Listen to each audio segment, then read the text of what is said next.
Bonjour, je voulais aborder un sujet qui me tient à cœur parce que ces derniers temps, j'ai croisé pas mal de gens en consultation et en soins qui sont vraiment pas bien, mais pour des raisons qui sont totalement normales et logiques. Euh, Déjà, c'est que la plupart des gens qui viennent à moi sont assez tristes, fatigués. Ils sont perdus, mais vraiment très perdus. Ils savent qu'ils doivent agir, mais ils savent pas ni comment, ni pourquoi. Ils sentent que quelque chose doit se passer. Ils sentent qu'ils ont quelque chose à faire, à vivre, mais ils sont complètement perdus.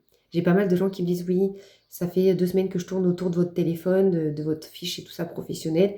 Et là, je me suis lancée, je vous ai appelé. Je dis écoutez, plein de fois on me le dit. Et j'ai encore une dame qui m'a appelé hier pour me dire ça, parce que elle savait qu'elle avait quelque chose à faire et que bah, son âme était attirée par moi pour que je puisse l'aider. Mais euh, elle a mis un certain temps bah, parce qu'elle voulait attendre le bon moment, elle avait besoin de sentir et laisser mûrir les choses. Et quand je les ai au téléphone, je sens moi aussi que c'est le moment, parce que quand c'est pas le moment, je le dis, hein, j'ai aucun problème avec ça. Euh, je, Mon employeur ne supporterait pas que je fasse, j'ai pas le droit de faire des sons à des gens où c'est pas possible, donc voilà. Et j'ai des personnes qui sont vraiment tristes, profondément tristes. Donc, je voulais dire que c'était normal parce que avant de renaître, d'aller mieux et qu'il y ait des bonnes nouvelles, on vit un chaos profond. Oui, un vrai chaos profond. On est vraiment au fond du seau, on est triste, on ne va pas bien du tout, on est en dépression, on touche le fond, on a frein sur frein, problème sur problème. Euh, et en fait, on est testé. Nous, les âmes comme ça, les âmes qui sont un minimum éveillées, ouverts sur le monde d'à côté, etc., sur ce qu'on est vraiment. Parce que ceux qui viennent à moi, bien évidemment, qui sont ouverts, sinon bah, je ne les ai pas, hein, c'est normal. Euh, on vit ce test tous, on est testé. Voilà, on est profondément testé pour savoir si on tient la route, si on tient le choc, si malgré la tempête, on tient encore le navire. Donc là, c'est normal. Parce qu'après, il va y avoir un... Là, on est sur un avant et après, il va y avoir un après. Voilà, c'est le cas de le dire. Il va y avoir un après.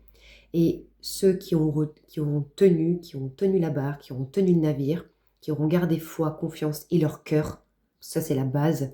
Quand on rentre dans la colère, alors oui, on peut faire des croix sur des gens, on peut être déçu et dire bon ben voilà, j'ai été déçu, maintenant j'arrête, je ne me laisserai plus avoir et je ne garde pas de gens autour de moi qui sont méchants ou qui se foutent de moi ou peu importe, ça d'accord. Mais ne pas garder de colère ou de rancœur dans son cœur. On laisse les gens de côté, mais on continue d'avancer et on continue d'aimer. Voilà, c'est juste qu'on sélectionne à qui on donne son amour, évidemment. Mais il faut garder cette foi, cette confiance en soi, en l'univers, en les autres. Ça va changer, c'est juste temporaire. Donc s'il vous plaît, accrochez-vous parce qu'on est très nombreux, il faut s'accrocher. Les choses vont s'améliorer énergétiquement après. Euh, les choses viennent à nous petit à petit. Il va y avoir du changement. On est dans une ère de changement. Je le vois bien parce que dans la plupart de mes consultes, il y a vraiment de belles choses qui arrivent après. Comme j'ai fait dans une vidéo très récemment, là que j'ai postée il n'y a pas longtemps, il y a vraiment des miracles, des gens qui réussissent. On est vraiment sur des choses, de très beaux événements qui arrivent. Donc on garde confiance. C'est pas parce que ça arrive au voisin ou à la voisine que ça vous arrivera jamais. On travaille le mérite, la confiance en soi et l'amour de soi. Voilà. Ça me tenait à cœur d'en parler parce que j'ai beaucoup de gens qui sont comme ça en ce moment. Donc voilà, je voulais vous le dire. Je vous souhaite que des belles choses, beaucoup d'amour, du soleil et des petits oiseaux qui chantent. À bientôt!